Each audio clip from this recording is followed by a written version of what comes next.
Here's what we're going to do today. I've got a problem. I'm going to fix it with billet.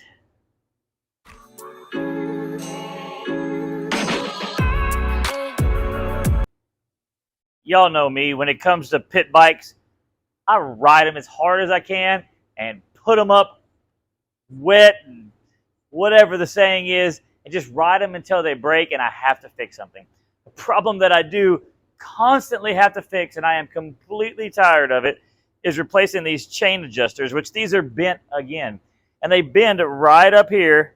You know, when we ride these things hard. We're ramming into each other. We're really having fun on these pit bikes. So what I did is I got these little billet blocks.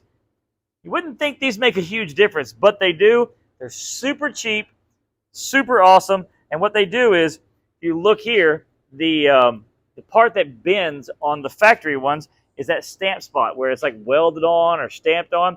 Being that this is all a billet block, it's going to be nice and tight, nice and snug, and a lot less prone to bending.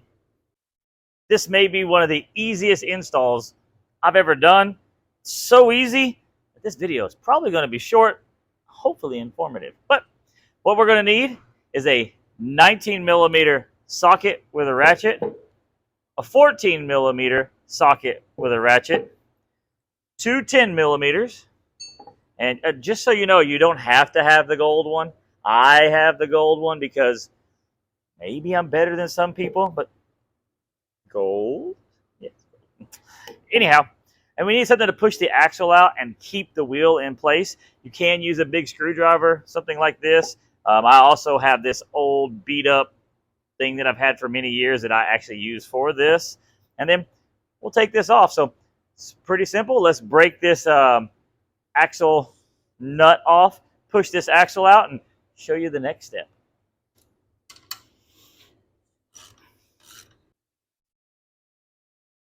Definitely save that. We will reuse it. You'll push the axle in, and then I use this to follow the axle in, and the wheel stays in place.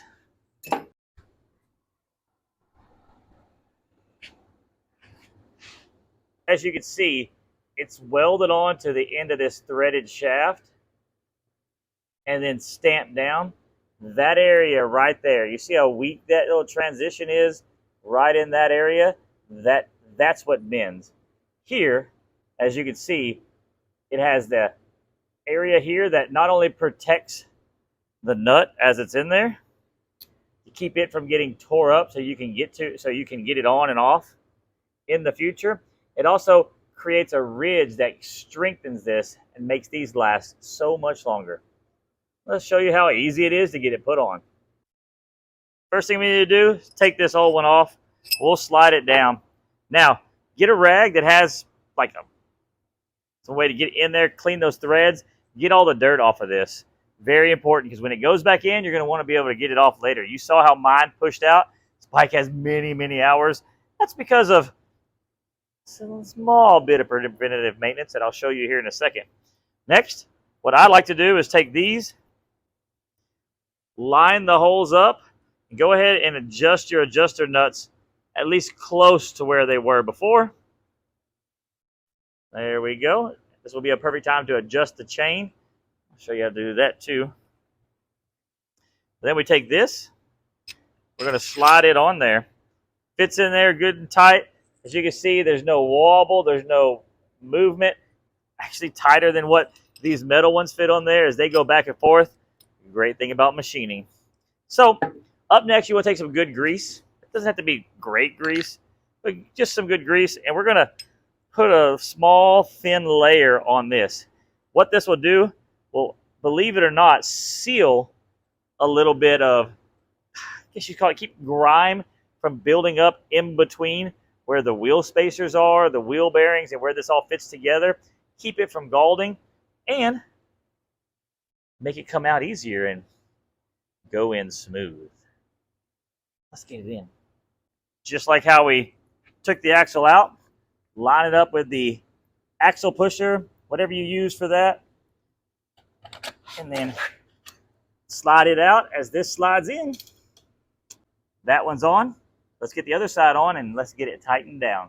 Some of you keen observers may have noticed I used 2 ratchets. I did talk about the gold one, didn't I? I did tell you it's gold. Thank you, Harbor Freight, for making something so ridiculous and yet so awesome. But the reason why is because now, like I showed you before, protection that you need that to get in there. You can't use an end wrench like you did before. So I consider it a way to protect that nut. It's definitely a positive thing. And as you ride and you're riding with your buddies and y'all are banging into each other, you'll notice that it is much better. So what we're going to do is we're going to come down here. We're going to snug these down and get a little bit of free play in our chain. What this wants is 15 millimeters, which I think is somewhere along 5/8, if I'm not mistaken, but 15 millimeters. So if you think of the 10 millimeter socket that you're going to use to tighten these down, just that and half more.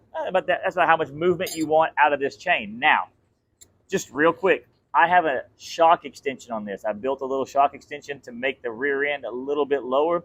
That means I'm going to need a little bit more play.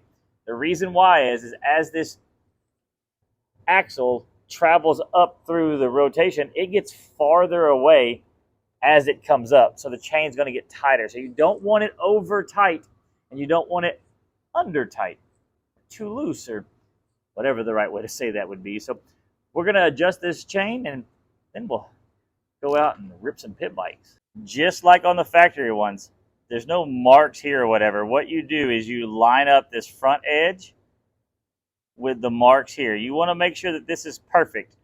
Whatever you have here, whether it's up to this 3rd mark or halfway through, or that side of that mark or that side of that mark, it's very important to make sure your chain lineup is there, which will cause excess wear if it's not right, or could cause derailment, breaking of cases. So definitely make sure you pay attention to that.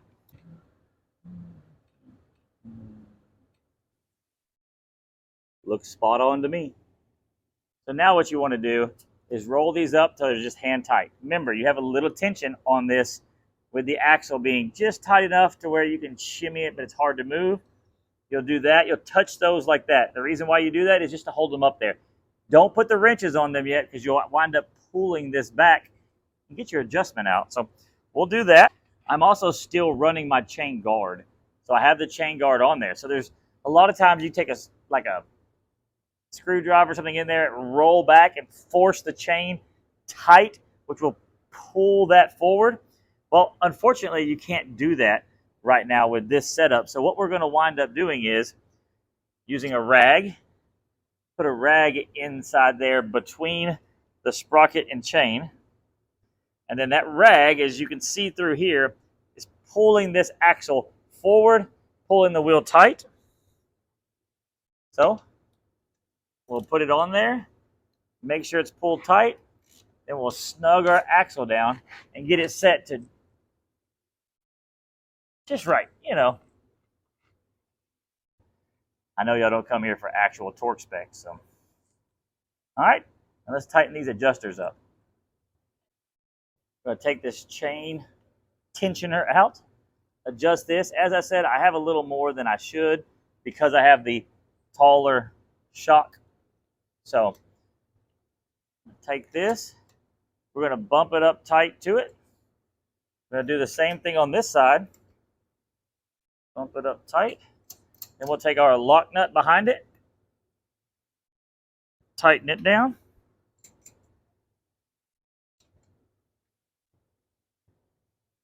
And tighten it down. So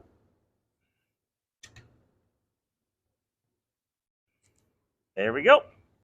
So there you have a quick and easy installation of replacing this flimsy little metal part with some nice, beautiful billet. It does look really good. The part fits good. I have a link in the description of where I got these from. They, no affiliate. I don't get paid for this. So, like always, I won't take money for reviews. So, I want to be impartial. But this product is actually pretty awesome. Fits on there. Fits like a glove. Does everything you want. Fixes a problem. That's what's important. It's not pretty just for the sake of being pretty. It fixes a potential problem that you're going to run into with this. And I got some more stuff coming for the old 110. So if you want to see more, let me know. If there's certain parts you want me to test, kind of looking forward to maybe trying to find something that can help with strengthening up this frame, maybe some suspension parts, triple clamps, something along those lines that we can really make some big changes to this. So whatever you'd like to see, let a comment down there. And I appreciate everybody for watching, and come back for some more because I've got some cool e-bike stuff coming out shortly.